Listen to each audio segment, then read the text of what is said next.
101 years. Can you imagine that? 101 trips around the sun. I was born before the Great Depression, before television, before they even had penicillin.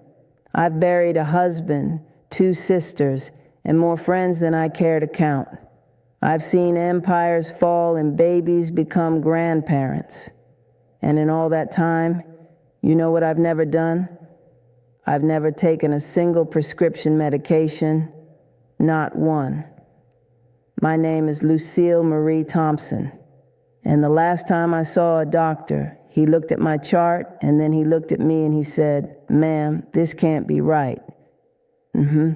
He thought the nurses made a mistake. He went and checked it twice.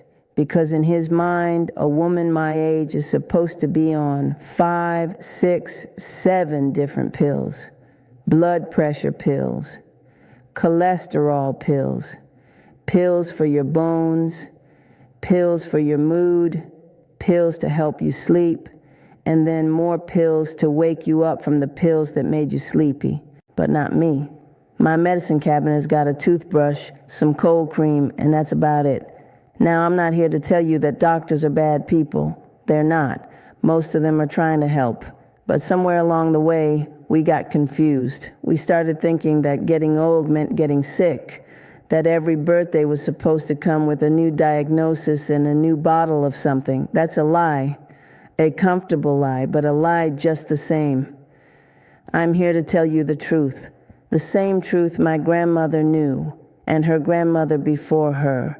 Your body wants to be well. It was designed to be well. But you've got to give it what it needs, and what it needs isn't complicated. It isn't expensive. You can't buy it at the pharmacy, and that's exactly why nobody's selling it to you. It's one habit, just one, and I've done it every single day for 84 years. Since I was 17 years old, the habit that kept my blood flowing clean, my mind sharp as a tack, my joints moving smooth, and my spirit lifted up even on the darkest days. Walking. Yes, that's it. Walking. Every single morning, before the world wakes up, before the coffee, before the news, before any of it. I put my feet on the floor and I walk. Now I can hear you already. You're thinking, that's it? That's the big secret, walking? And I understand why you're disappointed. You wanted something exotic, something new, some supplement from the Amazon rainforest or some ancient secret from Tibet. But that's exactly the problem, isn't it? We've been trained to think that if it's simple, it can't be powerful. If it's free, it can't work. If your grandmother knew about it, it must be outdated. Child, your grandmother knew plenty that these modern folks have forgotten. Let me tell you what walking really is. Walking isn't just exercise. Exercise is what you do at a gym with the mirrors and the loud music and the people looking at themselves. Walking is something different. Walking is a conversation between your body and the earth. When you walk, every single system in your body wakes up. Your heart starts pumping blood to places it forgot about. Your lymph system, that's your body's cleaning crew. It starts moving. See, the lymph doesn't have a pump like your heart does. It only moves when you move. So all them toxins, all that garbage your body is trying to get rid of, it just sits there if you're sitting there.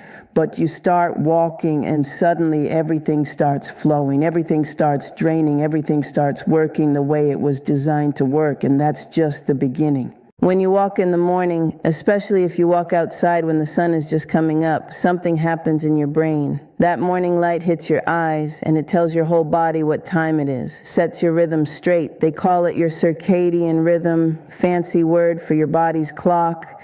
And when that clock is set right, you sleep better at night. You have more energy during the day. Your hormones balance out. Your mood stabilizes, all from just walking in the morning light. They've got pills for sleep, they've got pills for energy, they've got pills for mood, but your body already knows how to do all of that. You just have to remind it. And walking in the morning is the reminder. Now I'm going to tell you how I do it because the details matter. I wake up early, before the sun most of the year. I don't check my phone, I don't turn on the television, I put on my shoes, I grab my sweater if it's cool, and I go. 30 minutes minimum, sometimes an hour if my bones are feeling good. I don't walk fast like those people in the mall swinging their arms around. I walk steady. I walk like I've got somewhere to be, but I'm not in a rush to get there. And while I walk, I breathe, deep breaths, in through my nose, filling up my belly, not my chest, then out slow. That's another thing people have forgotten how to do. Breathe. They take these little shallow breaths all day long, just enough to stay alive, but not enough to really live.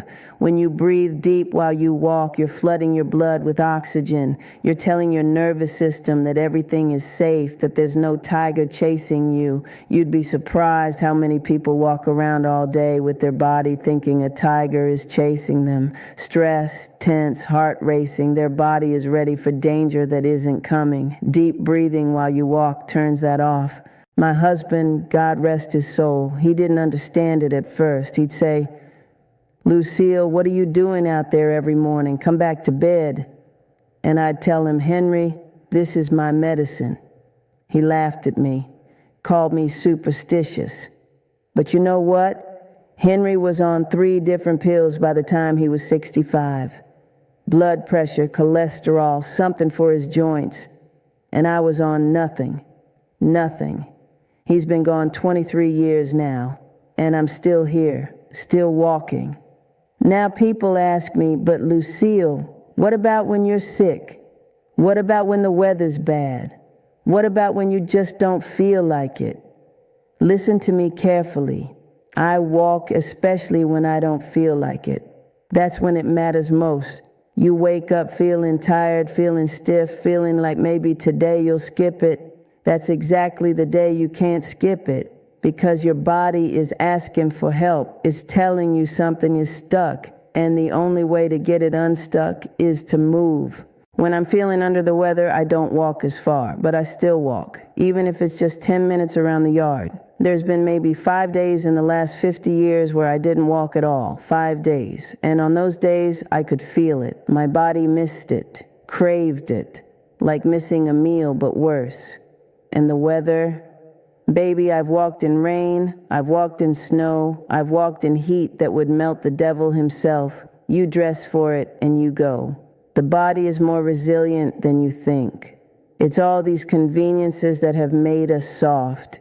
Air conditioning, heating, cars that take us everywhere. Our bodies were built to be outside. They were built to move through the world. When you keep them locked inside all the time, they get confused. They get sick. Here's something else they don't tell you. Walking saves your mind. I've watched friends my age, their bodies still working fine, but their minds fading away. Can't remember their grandchildren's names, can't remember what they had for breakfast. It's the saddest thing you'll ever see. But every study, every piece of research, and I do read the research because I may be old, but I'm not ignorant. Every single one of them says the same thing. Movement protects the brain. When you walk, your brain makes something called BDNF. That's brain-derived neurotrophic factor. Another mouthful, but what it does is simple. It helps your brain grow new connections. It's like fertilizer for your mind. The more you walk, the more of it you make. And the more of it you make, the sharper you stay. I still do the crossword puzzle every morning, still remember every birthday, every anniversary, still can tell you exactly what I wore to my wedding 67 years ago. Blue flowers on the trim, my mother's pearls. That's not luck, that's walking. Now, I know some of you are going to say, "But I have bad knees, but I have a bad back, but I have this condition or that condition," and I hear you. I'm not saying to go hurt yourself. If you can't walk, you move however you can. You swim, you sit in a chair and you move your arms, you do something. The body has to move. It was never meant to be still. But I'll tell you this too. A lot of those bad knees and bad backs came from not moving in the first place. We think rest is the cure, but too much rest is the disease. I've seen people sit themselves right into a wheelchair. They stopped moving because it hurt, and then it hurt more because they stopped moving. It's a trap. You have to push through a little bit. Gentle but consistent. My knees have ached. Lord, have they ached, but I keep them moving and they keep working. The body adapts. It rises to meet the challenge, but only if you give it a challenge to meet. Here's my morning so you can picture it. 5:30, I'm up. I sit on the edge of my bed and I say a little prayer. Thank the Lord for another day. Then I drink a glass of water, room temperature, not cold. Cold shocks the system first thing in the morning. Then I get dressed. Simple clothes, comfortable shoes, and I step outside. First thing I do is look at the sky. Whatever color it is, pink, gray, blue, I take it in. I let that morning light hit my face. Then I start walking. Down my driveway, down the road, through the neighborhood. I know every house, every tree, every crack in the sidewalk. I've memorized this route over decades, but I still notice new things. A flower blooming, a bird I haven't seen before, the way the light falls different depending on the season. While I walk, I think. Sometimes I pray, sometimes I just let my mind wander. I don't listen to music or podcasts or any of that. I listen to the world, to my breath, to my heartbeat. This is my meditation, though I didn't call it that until recently. By the time I get home, usually about 6:15, my whole body feels different, awake, alive, ready. Then I have my breakfast and I start my day. But that walk sets the tone for everything. It's the foundation that everything else is built on. Now let me tell you the most important part. This is what the doctors and the pill companies will never understand. It ain't just about the body. Walking saves your soul too. When you walk, you are telling yourself that you matter, that this body God gave you is worth taking care of, that you have a future worth preparing for. Every step is an act of faith, faith that tomorrow is coming and you want to be there for it. I've walked through grief. I've walked through heartbreak. I've walked through days when I didn't think I could take another step in this life. But I took one more step and then another, and the walking carried me through. It gave me time to process, time to heal, time to remember that the sun still rises. A body in motion has hope. A body sitting still starts to give up. I've seen it happen. People retire and they sit down and they never get back up, not because their legs stopped working, but because their spirit did. So you want to know my secret? There it is. Walk every single morning, rain or shine, happy or sad. Walk. It won't cost you a penny. It doesn't require a prescription. You don't need special equipment or a gym membership or a doctor's permission. You just need to decide that you're going to do it.